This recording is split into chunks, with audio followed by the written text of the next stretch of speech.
Dr. Katz, Hello. how are you? Good, good. Good. I'm just sending that over to John.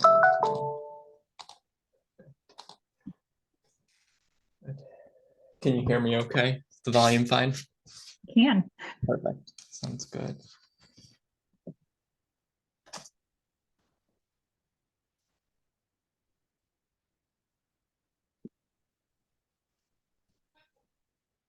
You wore a tie and everything for today. I did. I haven't worn a tie in about 2 years. Did it feel funny putting it on?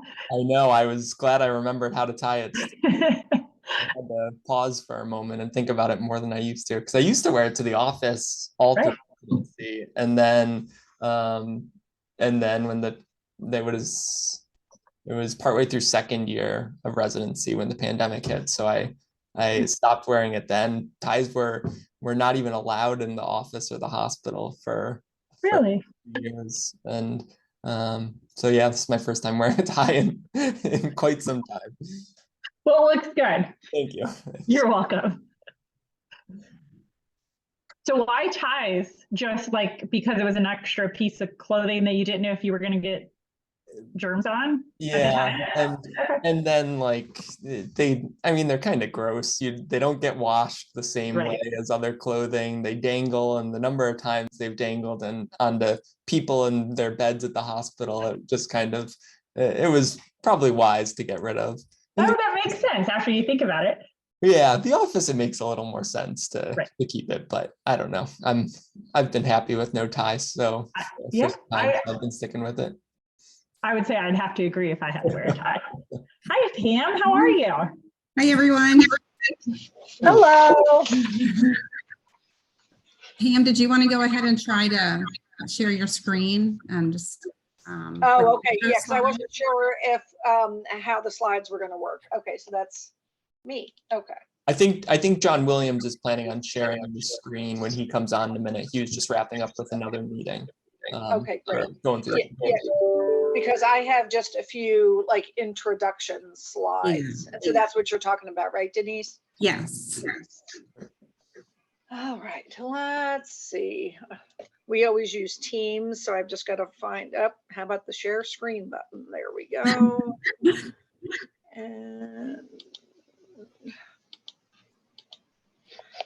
all right, now let me move this. Oh, let me try to move this over. All right, do you see them now? I do. If you do your slideshow. Yeah. John, I think I'll log in and log out again so that there's not two of us. You even had me confused. So That looks perfect. I thought I was in some parallel universe. I'll be right back. Okay. Okay, now I was gonna say I can, oops. Yeah, I admitted him and I was like, wait, is he trying to sign on with like another device? I'm wondering if he used my link. Oh, I forwarded the email to register, just in case that was an issue for him, but I'm wondering if that used my link for that. oh, it might have.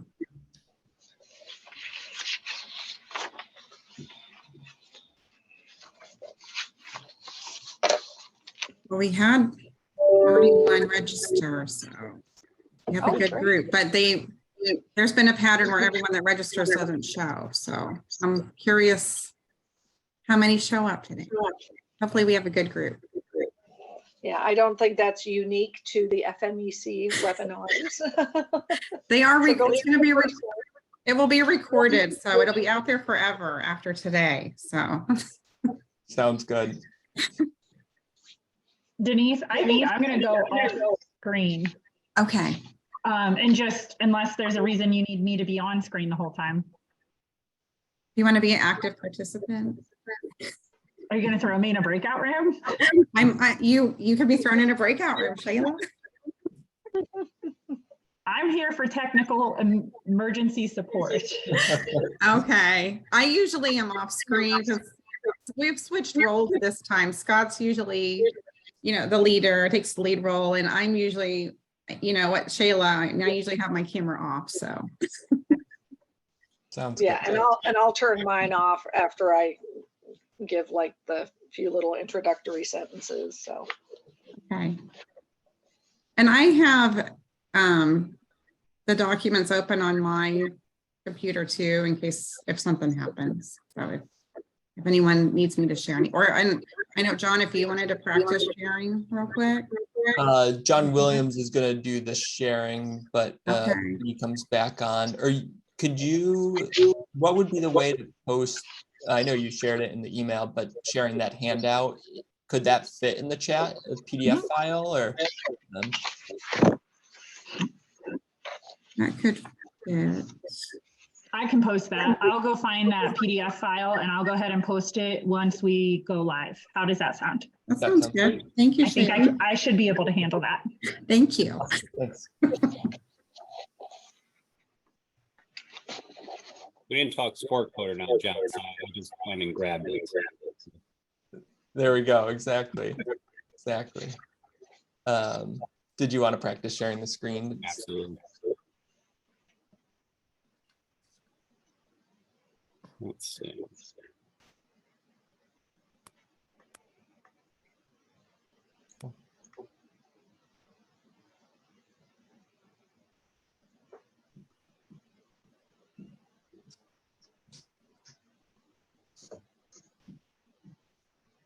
How we look? Perfect. That looks good. That looks great. Awesome. I don't know if that echo is coming from my end. I'm hearing an echo. I'm hearing an echo too. I am as well.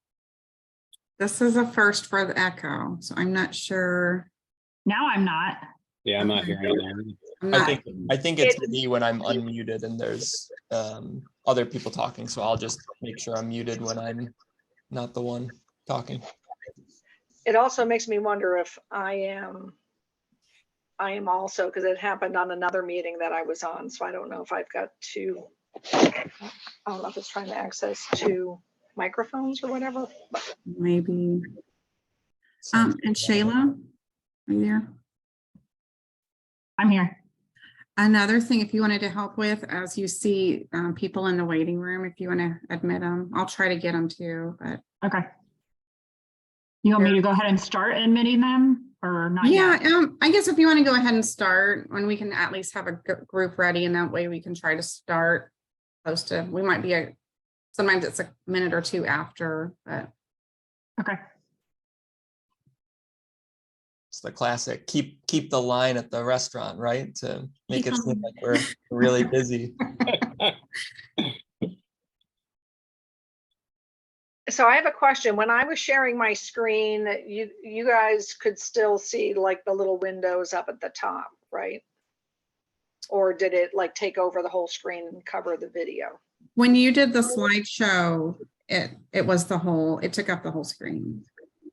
Okay, because like right now I see like John's slides, but there's like a little ribbon of video, like I can see other people. So I wasn't sure if that's just maybe the way I had it set up, or if that. So you could change your view options.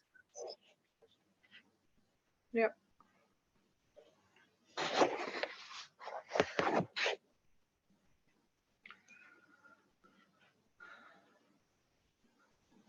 I know mine is set in side-by-side mode when I do the. Yeah. Should I share my screen first? Should I share my screen? Yeah, I think John, Dr. Williams, if you feel comfortable, and then Pam, if you want to go ahead and have yours. Okay. And so far there's been a couple joined so far, so I think we should probably give it a few more minutes. Oh yeah, I mean, it's only 12:29. Okay.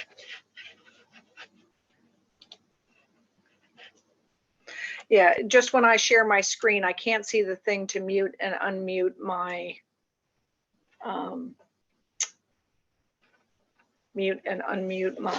microphone. So, and I can't see you guys anymore.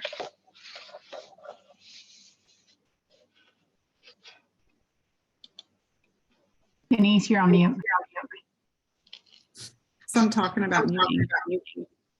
We can just keep you so you're not muted. And then when you're finished and you stop sharing, you should be able to see, or we Okay. can also mute you at this end. Me and Shayla Good. can. Good. Yeah, so just don't send me any hand signals right now because I can't see them. Okay.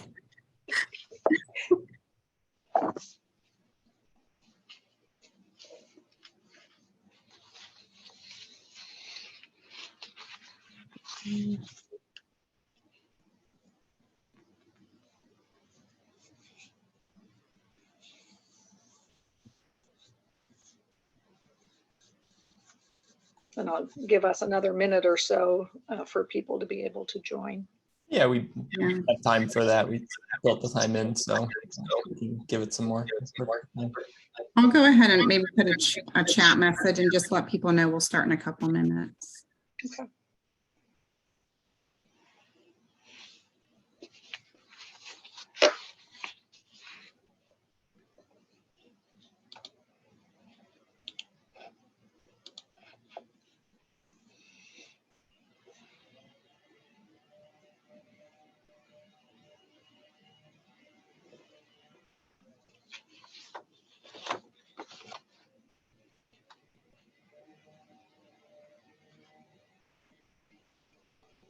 And I would say when we're ready, I'm trying to keep an eye on the participants. And whenever, I guess we say we're ready, I'll go ahead and take myself off camera too. I'll just let you start. Yeah. All right. I think if everyone's ready, why don't we just go ahead and get started? Sounds great. All right. Good afternoon and welcome to the FMEC annual meeting seminar sampler. I am Dr. Pam Vanenchak. I am the program director of the Penn Medicine Lancaster General Family Medicine Residency Program in Lancaster, PA. And I am also the president-elect of the Family Medicine Education, of the board of the Family Medicine Education Consortium. The mission of the FMEC is to improve the health of our nation by strengthening family medicine and primary care to meet its full potential. This webinar series showcases some of the highly rated seminars that were presented at the 2022 annual meeting of the FMEC that was held in Arlington, Virginia in September 2022.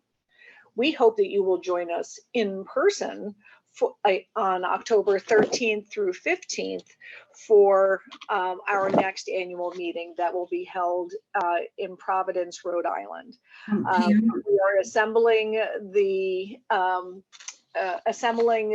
workshops and seminars now, and it looks like it is going to be great. Pam, yeah. Sorry to interrupt. Did you want me to share the slides? Oh, I thought I was sharing. All right. Sorry about that. Okay, sorry. I guess my screen share didn't work.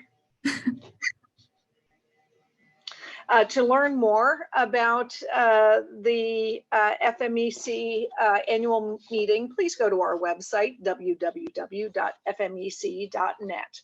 I will now turn things over to our speakers this afternoon, Drs. Katz and Williams, who will be presenting Clinical Reasoning, Don't Be Indifferent About Your Differential.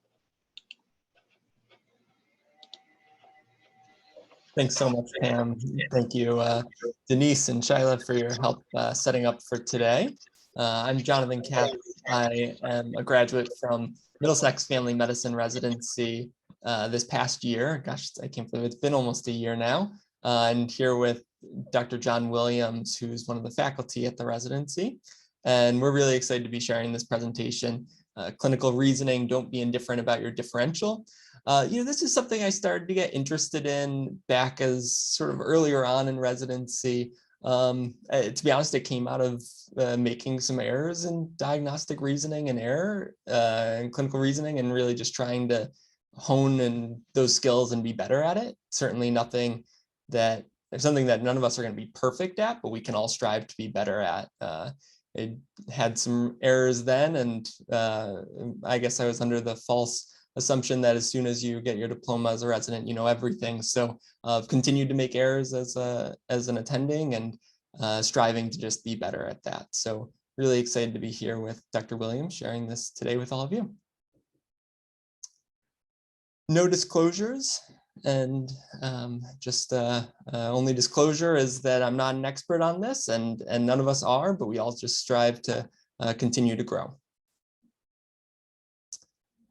So goals and objectives for the day. So we're hoping that you walk away really knowing 3 terms. And if you're not the best with memorization, that's okay. The handout that went out in the email and the handout that's in the chat is for you to keep to be able to look back for these definitions. But the 3 that I really want you to walk away with the concepts of are illness scripts, problem representations, and diagnostic schema.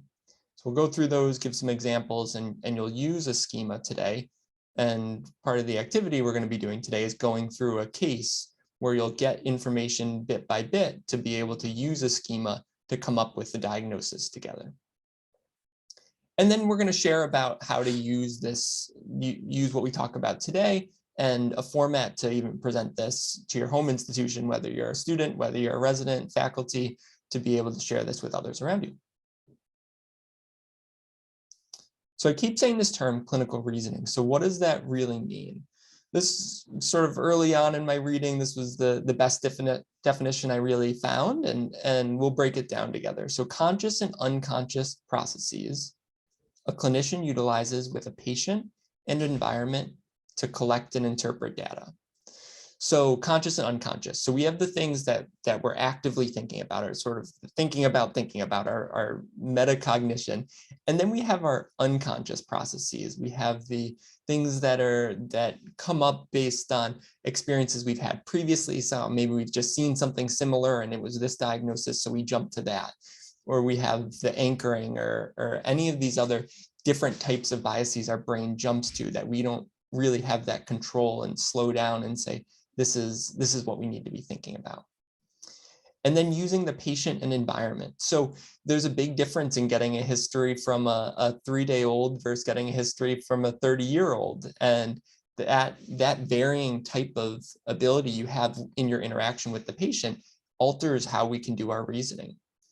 And then the environment. So are we dealing with a nursery or a nursing home? Are we dealing with a rapid response, or is this a routine wellness visit in the office? And how hearing in those different environments, when you're hearing the patient's concerns, when you're getting the exam, how that can impact your ability to process this information and what bias you're going in with based on that environment. And then collect and interpret. So those are 2 distinct parts. It's am I getting all the information, and then how am I using that information? Am I weighing a physical exam finding or part of the history more than I should, less than I should, or just the right amount? And then diagnostic error. So we're not going to go too deep into the types of errors, but just recognizing that there's 3 really main types of errors: delayed diagnosis, wrong diagnosis, those ones are self-explanatory, and then misdiagnosis. Am I not even acknowledging that something that's being said or some finding is a pathology? Why do we care? So again, this can be a personal thing. It can come from having made some diagnostic errors, or looking at it on the broader scope. There's 12,000 known diagnoses. You see all those ICD-10 codes, and our job is to get it down to 1. And especially in family medicine, we're challenged typically being the first person to be seeing this patient for the concern, often undifferentiated patient. And it's an incredibly challenging job, and I applaud all of you every day for doing this. And it is not an easy thing, but we try our best to do it right all the time and as frequent as we can.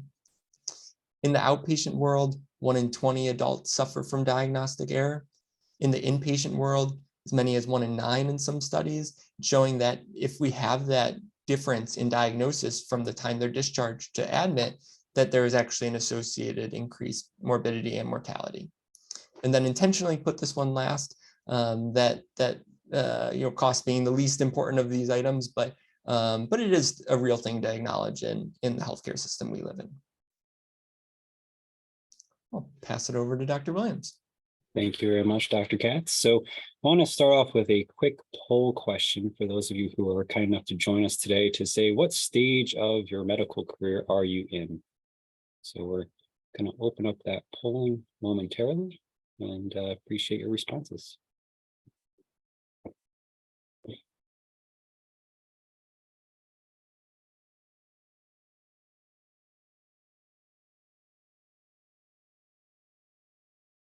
All right.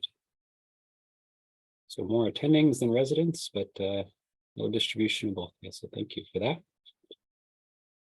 So now that we know who's here, we're going to move into some of those terms that Dr. Katz mentioned earlier, the first of which is illness script.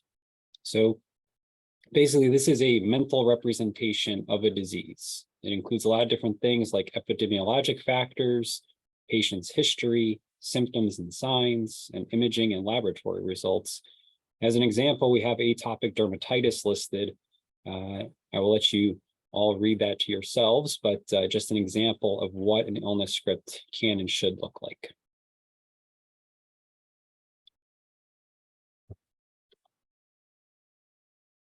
Next term of the three that we mentioned earlier is problem representation. So this is more of a comprehensive one-liner, looking at pertinent history, environmental factors, again, signs and symptoms, key lab and imaging findings, but does not include the diagnosis. So as an example here of a 30-year-old female hiker presenting in the midsummer in central Connecticut to the ER with 1 week of palpitations, a large red skin patch, arthralgias found to have mild transaminitis in first degree and second degree type 2 heart block.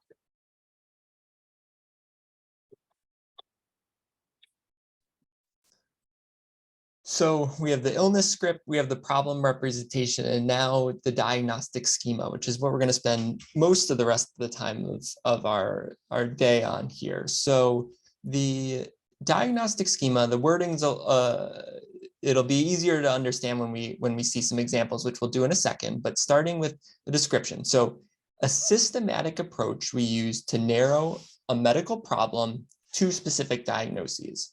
What we'll start with is acknowledging what are the diagnoses that we need to make sure that this patient doesn't have by the time they leave our care.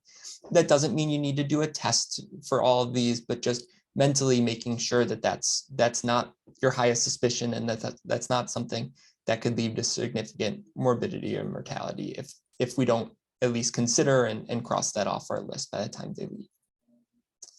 And then we're going to break the problem down into buckets. And buckets is a term I've just sort of created to be able to say whatever fits best for that type of problem. So say we're dealing with something a little broader, we can talk about different body systems. Is this cardiac? Is this pulmonary? Is this abdominal?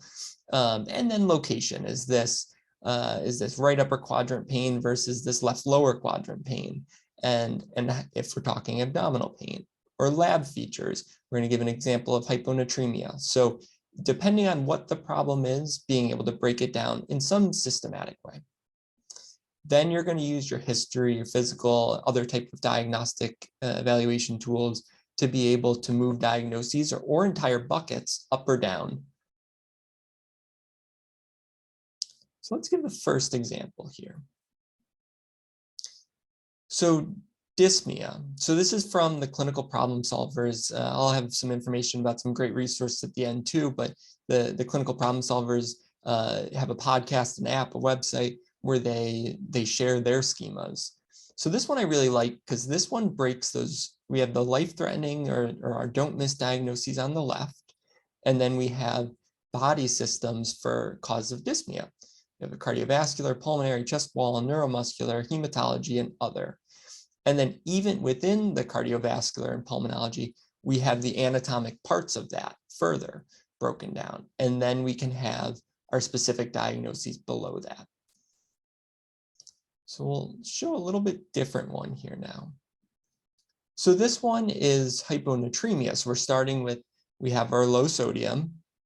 Now we can use our serum osms, urine osms, and then urine sodium. And then after that, based on history, based on medications, based on other lab tests or other findings on exam, you can then make your final differential. But starting with, for hyponatremia, starting with our labs. And then this one here is one that the residents at Middlesex put together when we were presenting this, of going through a schema of chest pain. So we have our do not miss diagnoses. And then they chose to use their buckets as body systems.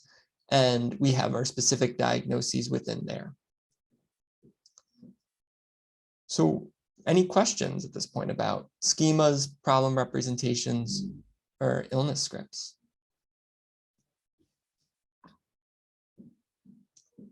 Perfect.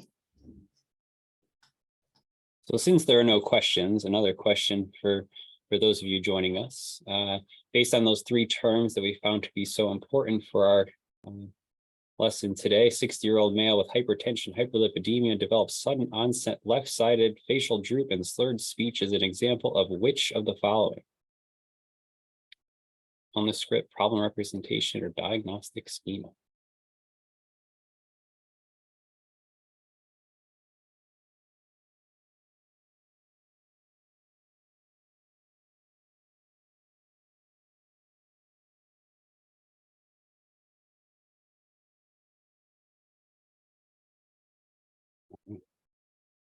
So this one will be more of the problem representation, where you're given that one-liner about what's going on with them, whereas the illness script being much broader. But we'll get to it as we continue to work through our case.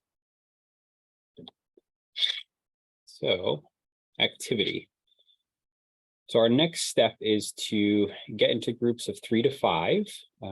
And I think we'll be in a nice group of 3 with you guys that are here, getting a piece of paper or using your computer and working through a clinical unknown case using the provided schema. And you can update it if you feel you need to. We're going to pause and probably do 2 or 3 rounds of this clinical reasoning when we're giving you more information at each step of the way. And really trying to see how you move the likelihood of differentials up or down after each discussion.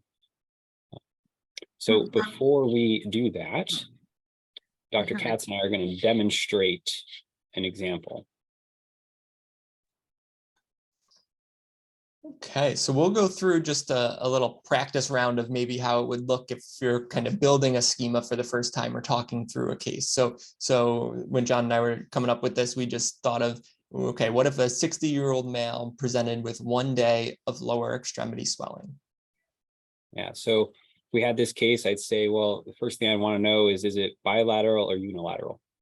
Yeah, I think that's definitely the most important branch point. So in this case, let's start with bilateral side and, probably think through our body systems and see what we come up with.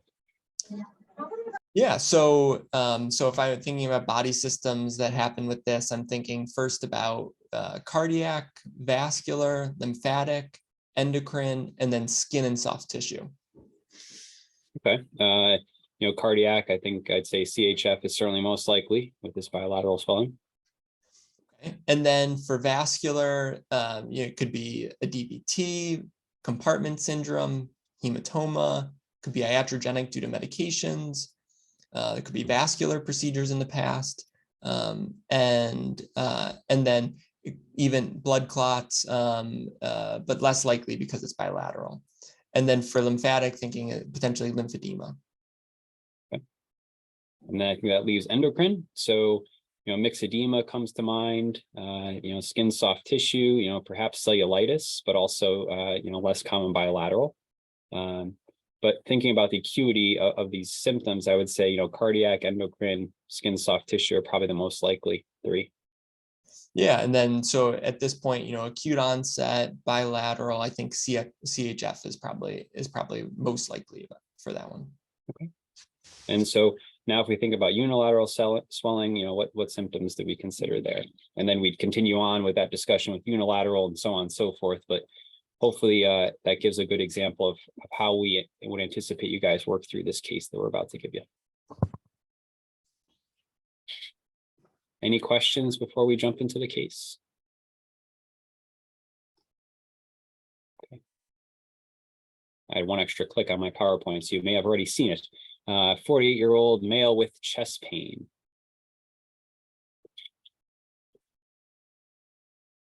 So the HPI is 1 day of sharp, substernal, non-radiating chest pain, neither alleviated nor worsened by position, activity, or respiration.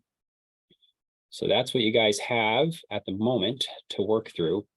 So what we'll do is put you in a breakout room for about 5 minutes.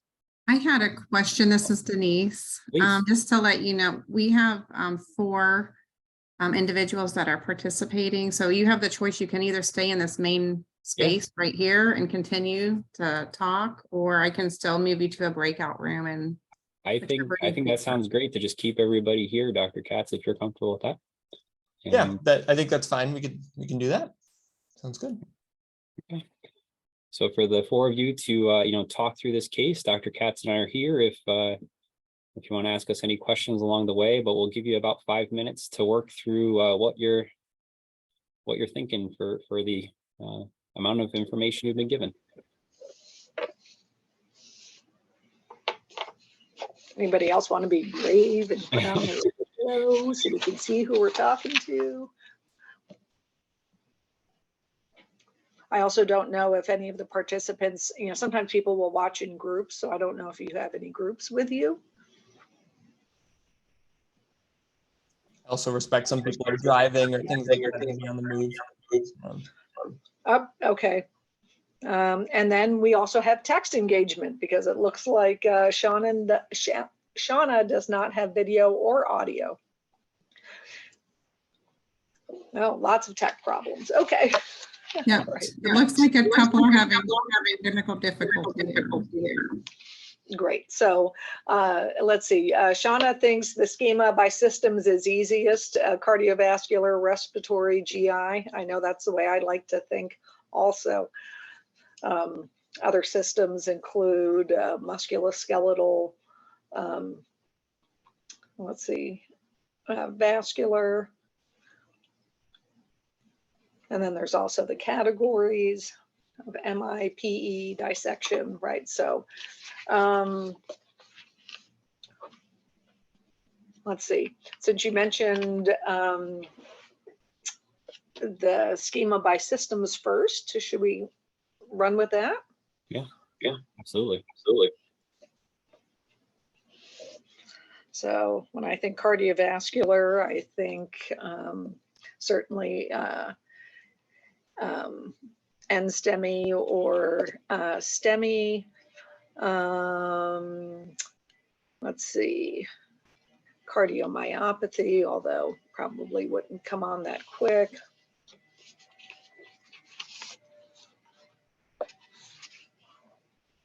We have pericarditis, angina, CAD.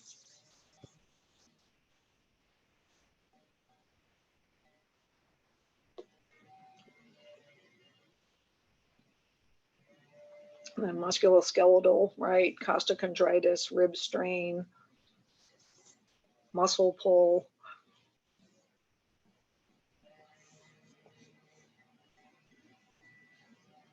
GI, peptic ulcer disease, gallbladder, esophagitis, esophageal spasm.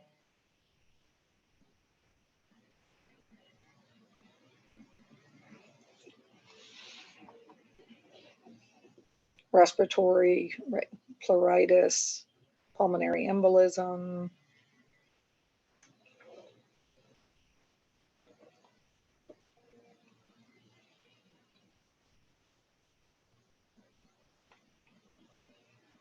Let's see.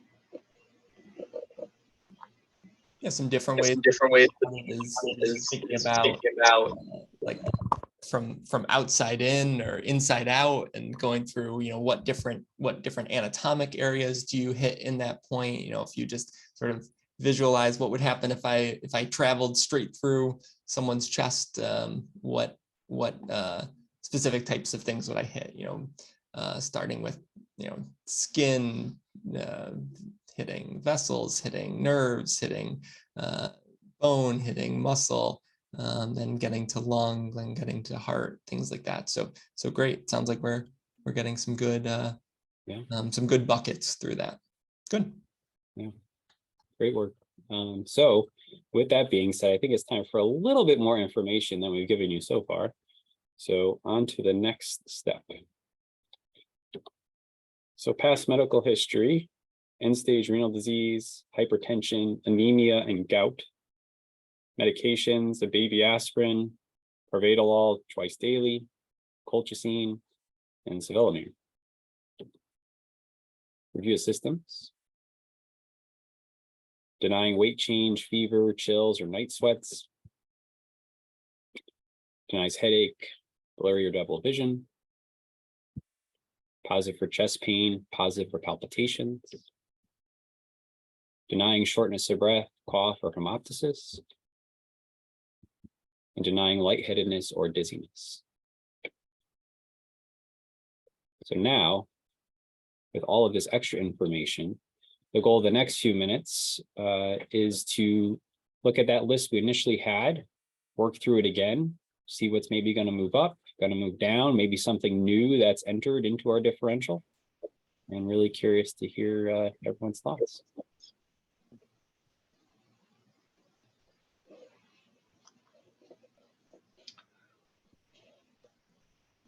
What do people think? What's kind of shuffling up to the top of the differential?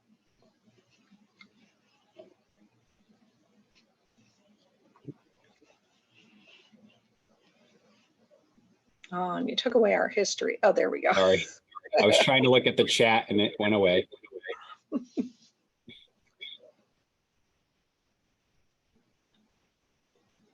I know, I'm thinking less likely GI.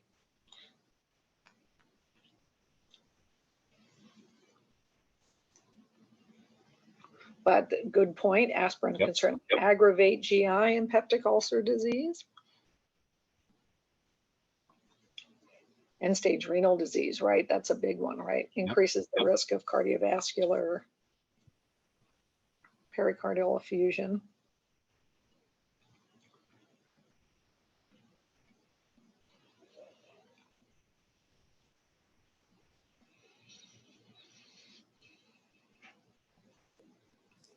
Sometimes helpful to kind of reframe the problem representation. So giving that as the problem representation being sort of your big one-liner. So now with some more information, something like this: a 40-year-old male with 1 day of sharp substernal chest pain with findings significant, history significant for end-stage renal, hypertension, anemia, gout, and at this point denies any other systemic symptoms. Sort of maybe an updated problem representation when you can kind of reframe it like that. Sometimes helpful to be able to say, oh, do things move up or down? My do not miss. Do whole buckets move up or down? So what are the key things? What could make this one different than maybe someone you saw a week ago with chest pain?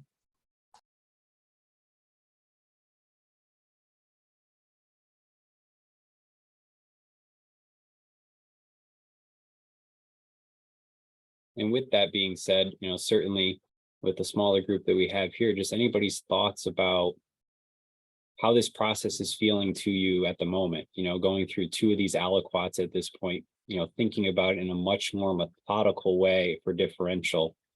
Any just inner thoughts that come to anybody's mind as to how they're feeling with this process?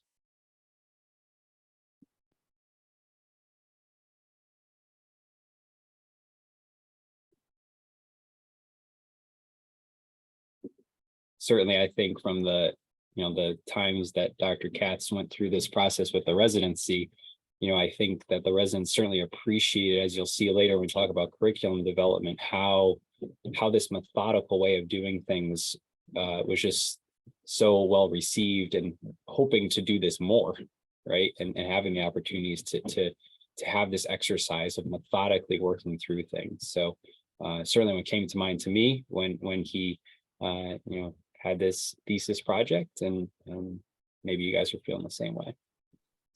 And also some kind of aggravation with it too. It's a hard thing to, when you have such a small amount of information, but this is sometimes what you walk into with a rapid response. This is typically, we've already gotten more than the little blurb on your EMR before you walk into a room in the office, or sometimes when you go to see a new admit, this might be more information than you get for that.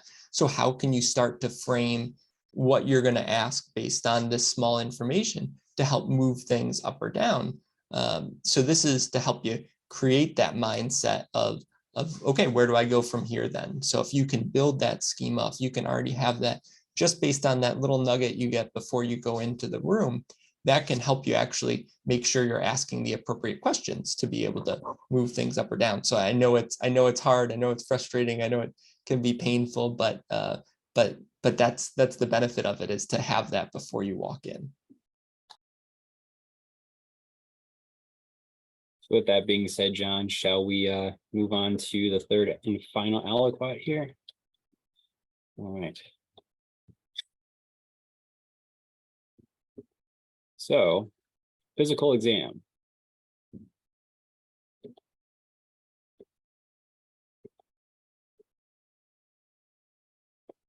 We have a little elevated temperature, heart rate of 141, hypotensivity 4/58, respiratory rate of 14, saturating 96% on room air.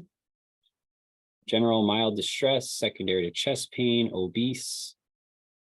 Tachycardic but regular with distant heart sounds, normal S1, S2 with no murmur. Pulmonary diminished breath sounds with no wheezes, rhonchi, or rales, and vascular with no edema. Labs. CK of 37, troponin less than 0.1. The D dimer elevated at 2.9. CBC and a CMP that are unchanged from the patient's baseline. And that's what we have to go.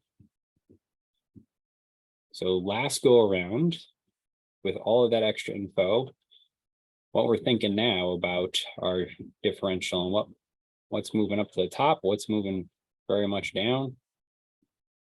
Curious for anybody's thoughts.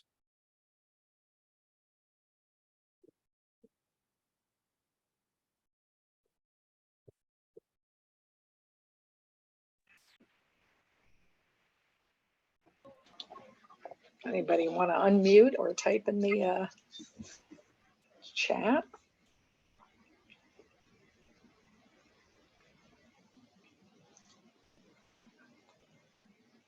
I know for me, I'm really thinking about that pericarditis and how much fluid is around the heart.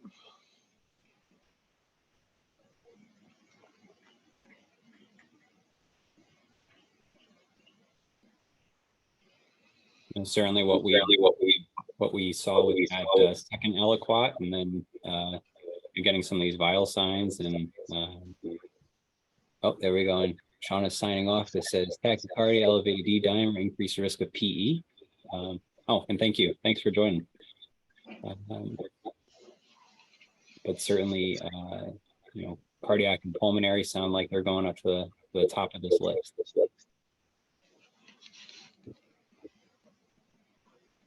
So we'll go through this. We want a little quicker here. Without further ado, let's reveal our diagnosis. So here is our EKG. With a quick look here, some pulsus paradoxus. Chest X-ray, which shows a pretty impressive water balloon heart. A CT scan showing our final diagnosis, which I know the group was very much thinking about, which is cardiac tamponade due to pericarditis. Patient was taken to the OR, had drainage in a pericardial window. Unclear cause, but potentially idiopathic or uremia secondary to the end-stage renal disease, as we had mentioned in the group earlier. So excellent job. So not to go through all of this in detail, but just to show how, in this case, how we presented this to the residents with some extra physiology, looking at the different etiologies once we have made this diagnosis, looking at infectious and autoimmune, malignancy, structural, myocarditis, iatrogenic, and idiopathic causes. So just working through these aliquots is not the end of this process. Is really going through, okay, well what's the cause of this now, and looking at all the many different ways in which this could have happened to this patient. And looking at clinical manifestations, some of which we potentially were seeing in our patient here with cardiogenic shock, hypotension, etc. Some of the findings we saw in the EKG chest X-ray that I mentioned, and diagnostic findings, and the treatment, which we mentioned with the pericardial window.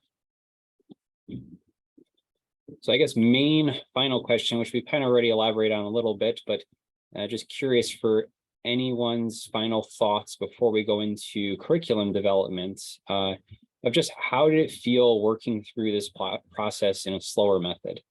And any other thoughts with some of these other questions that that John and I had for the group. And I'd say we certainly quickly got to the right diagnosis in a sense with some of those things we were talking about with that second aliquot there. Once we saw that end stage renal disease, we really kind of perked us up to say, maybe we're thinking of that risk for pericarditis. You know, we certainly got the right diagnosis or had the right buckets moving up or down. Could we have gotten there sooner based on available data? You know, potentially, but I think one of the main points I think about as I work through this and John, you know, instituting this in our residency is, again, being thoughtful about broadening that differential, really thinking you know, about each step in that process and not jumping to conclusions. And I think we have so many things in you know, order sets and things of that nature where the computer systems may say, oh, well, just order this and this for this infection or whatever it may be. This is allowing us to take a step back and really think about, you know, what are we dealing with here with this patient who's sitting right in front of us? Any other thoughts for those that were working through it?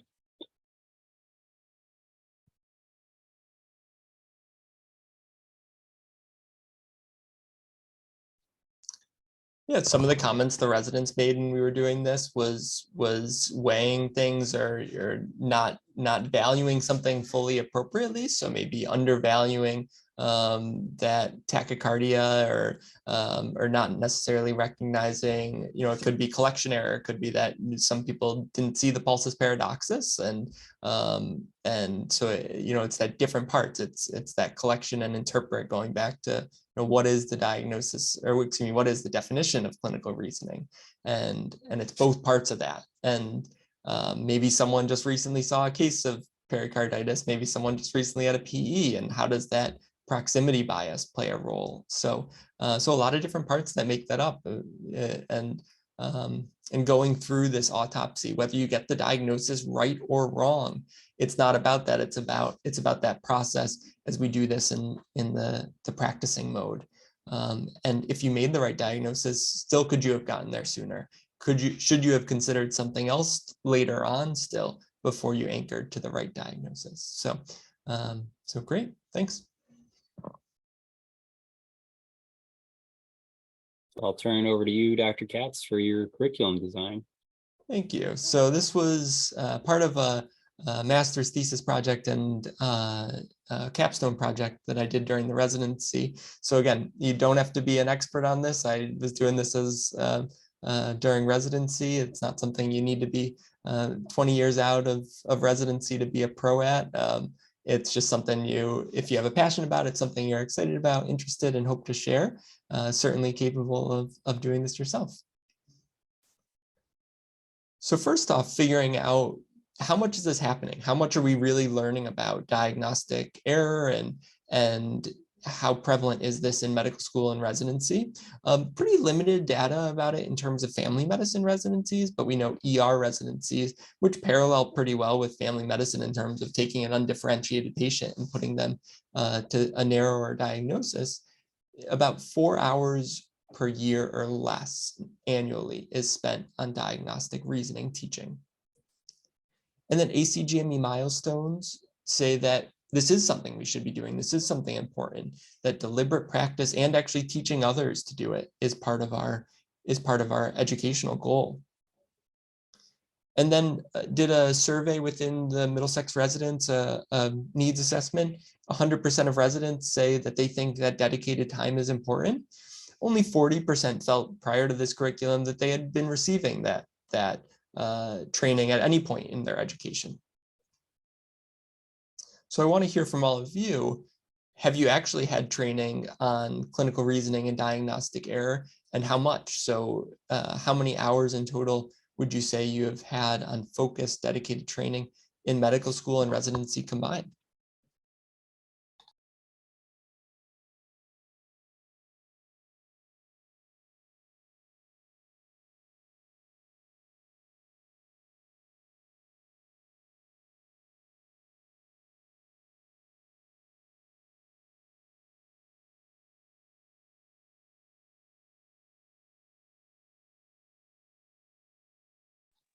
So that fits with around the average for the ER residencies too. So most people around that 2 to 5 hours.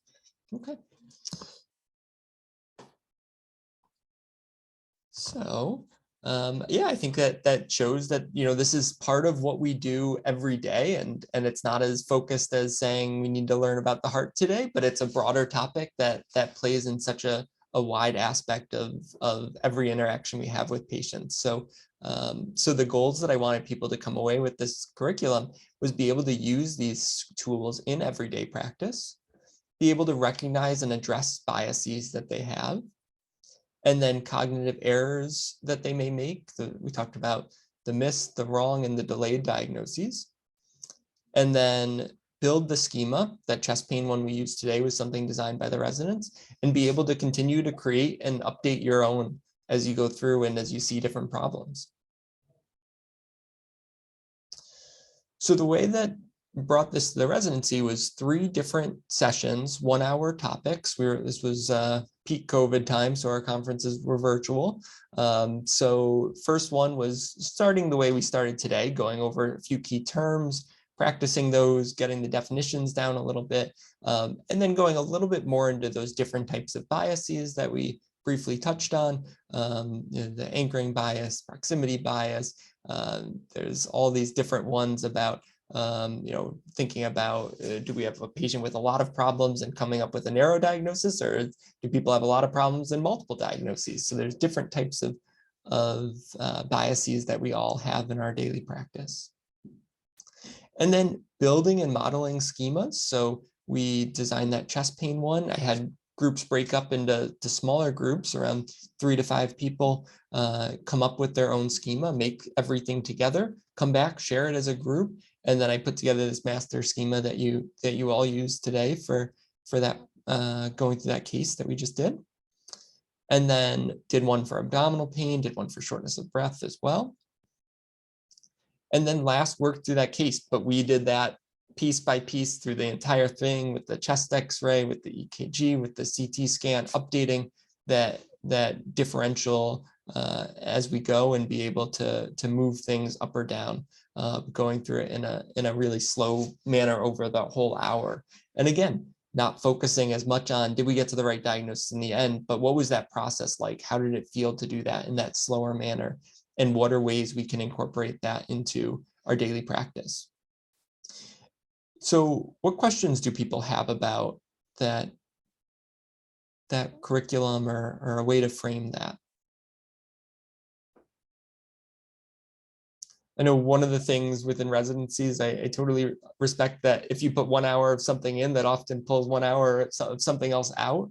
So something that we found when I was trying to come up with a way to how to fit this in within the residency, talking with my program director at the time, was, well, if we're going to do that cardiac case, let's do that during the cardiac session. So at Middlesex, every Wednesday afternoon is our didactic time. So taking one of those hours during our every year we have our cardiac session. So did that during that time. Still got to do some teaching about pericarditis, pericardial effusions, and also just got to incorporate a little bit more of that clinical reasoning during that time. So for people where you're within a faculty, I know that taking time to put something else in is tough.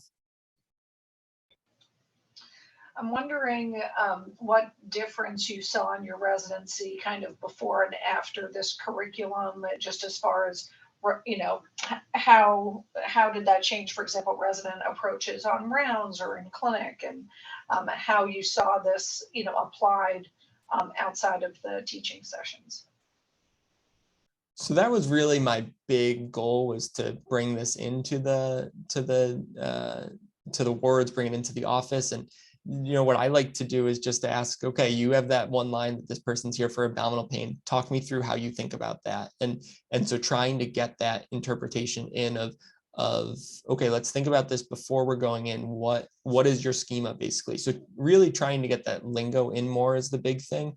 And I did get to hear it sort of propagate a little bit on its own, which was great. This was, that was really my goal, was to hear people start to use that lingo in terms of, and again, I care less about the term itself, but that process of, can we actually start to think about these things in a more systematic manner, rather than just, okay, we're going to go see them and we're going to try to walk away with the diagnosis.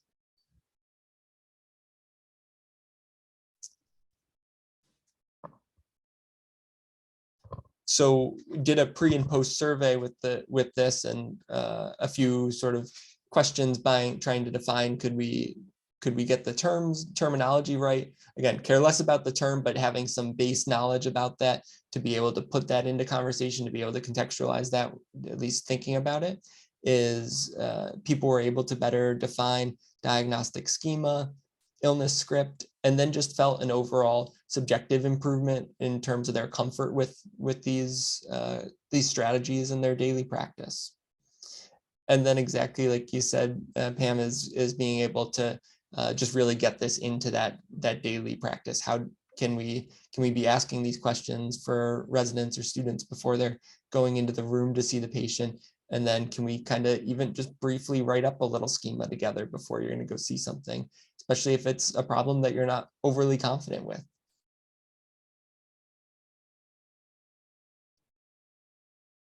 So what I want all of you to walk away with today is really that this is incredibly hard. This is something that we're challenged to do every day.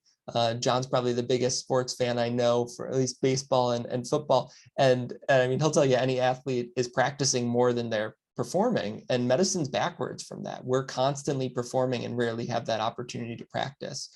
So this is something that we can continue to practice. And I want you to be able to constantly create and update your problem representations. When you have those patients, even if you think you know the right diagnosis, still keeping that problem representation, keeping, what is going on with this patient without using that diagnosis yet. In the hospital, during a rapid response, this may update, over the span of minutes. In the office, this may update over the span of weeks if you're not entirely sure what the diagnosis is.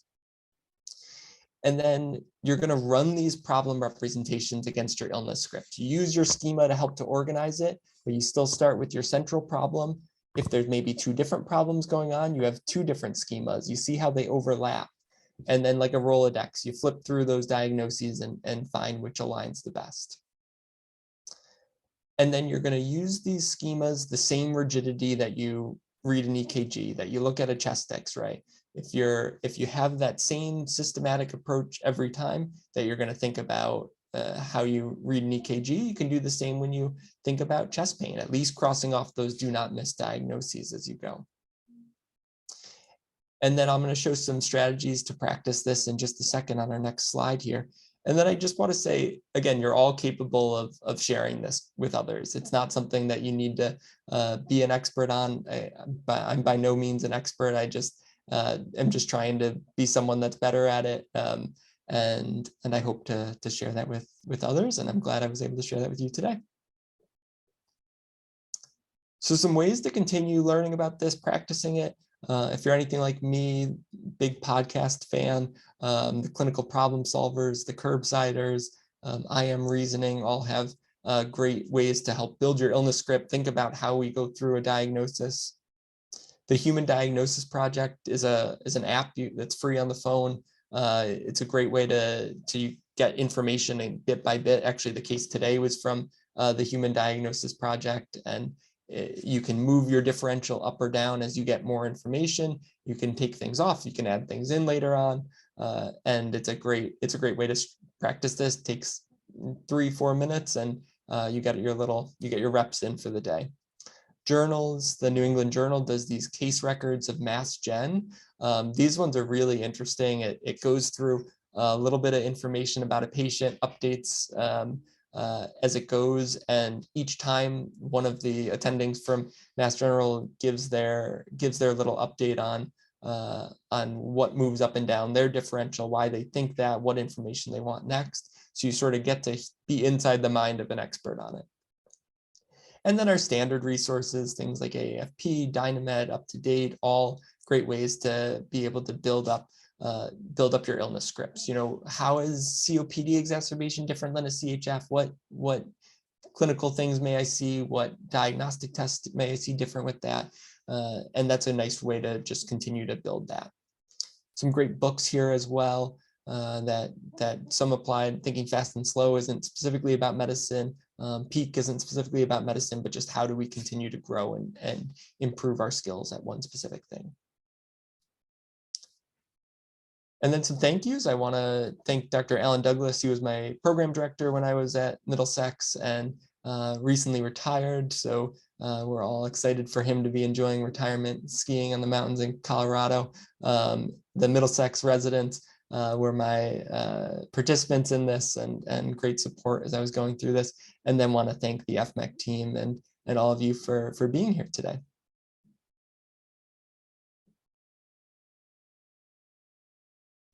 Some references. And then Dr. Williams and I want to open it up for questions for anyone. Feel free to either type in the chat or unmute. I think this is, you know, kind of thinking about it this way and doing some focused clinical reasoning training for learners who, you know, are having difficulty and particularly in focused areas, and having them develop, you know, schema and illness scripts for common problems. Like, you know, I think about, we do a lot of OB and, you know, rapid assessment and triage, and kind of coming up with those for those chief complaints. And that's a good point too. And this is a way you could even help to identify where is that struggling point for the learner as you get to hear their reasoning more. Was their issue in more of collection of data? Was their issue more in the interpretation of data? And then at what step, you know, is it thinking about what the next diagnostic tool would be? Is it thinking about, you know, management reasoning is its own field within this that's sort of separated, but yeah, what's the reason I would use this medication for blood pressure over this medication? So you can really break it down into, is this more of a knowledge gap? Is this an interpretation issue? Is this a data collection issue? So yes, exactly. That's a really good point.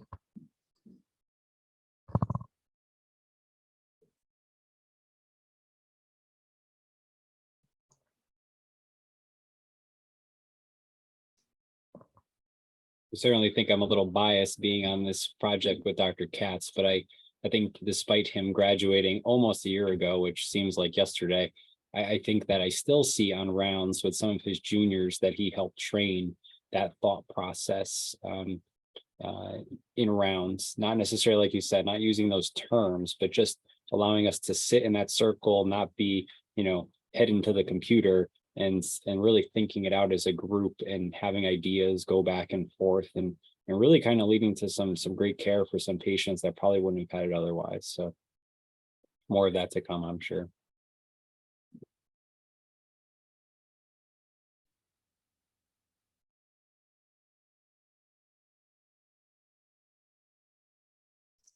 Well, certainly if people have more questions, if anything comes up, feel free to send us an email. Happy to share slides with anyone if they want for some of the more in-depth with the curriculum design we did. It's something I'm always interested in talking more about. As Dr. Douglas said, it's sort of a bit of a nerdy topic, but it fit well with me, he told me. So.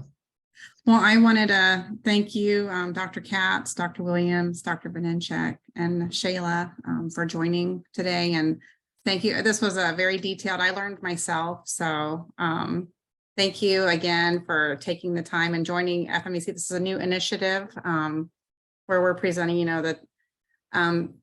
favorites, you might say, from 2022. So, or just ones that were very well liked. So thank you. And we're going to do our best. It's going to be recorded. It's going to be out there on the FMEC website and on the YouTube channel. And we'll be sure to keep pushing it out there for other people that weren't able to make it today. Thank you so much, Denise. Thank you, Pam. Thank you, Shayla. Yeah, I Thank you. think this is a great faculty development topic too, especially for junior faculty to, kind of have some framework to help to teach and work residents through clinical problem solving. Absolutely. Thank you all very much for the opportunity. Appreciate it. Thanks. Have a great day, everyone.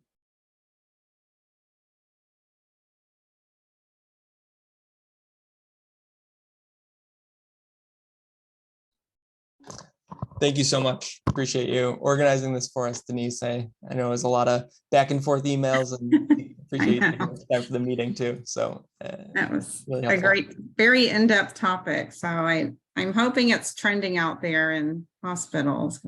I feel like it'll help.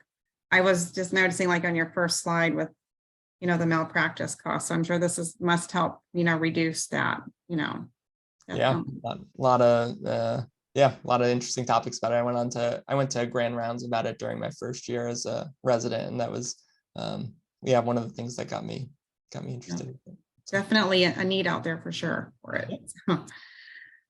Well, thank you so much. I appreciate it. Have a nice day, and Yeah. talk with you sometime soon then. All right. Hopefully. Thank you. Have a great day. Bye. Bye-bye.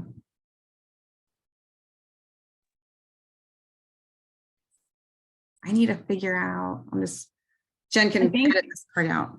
So yeah, I think what you do is if you just exit, it'll email you because you were the first one sent. You were the first one signed on.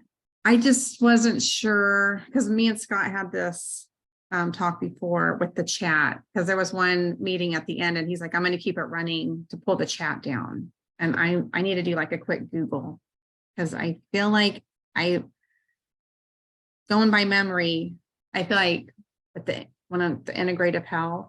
Yeah, but because this was just a regular meeting and when I did social determinants of health, the chat would come and also the recording would come in two separate things. Okay. And I don't know if it's different in a webinar. And Jen can delete this part out. Yes, Jen can delete and make it all look pretty. She can even make us look more beautiful than what we are. But it might be different from webinars from meetings. So yeah, feel free to Google it. But I think when I did social determinants of health, one time I logged on to before Scott, and it just came to me in two separate. Do you recall if they were meetings or webinars? They were meetings. They were just like this. Okay. And that's what makes me think that maybe you're referencing webinars, because did you run more webinars in the past? We were mainly meetings. You were mainly meetings. Okay, never mind. Let's Google it and figure it out. Yeah, I might just leave this running and I'll just Google it. And okay, I'll jump off. Thank you so much for joining. You did great. I didn't do anything, but you did amazing. I just hit start and end on the polls, and no, it was perfect. I think the only thing I was doing was just muting Pam because it was on her microphone somehow. Now towards the end, I think it got better. So I don't know if she did something, but I did message her in it and say, I am muting you when they start talking again, because I think the echo is on your side.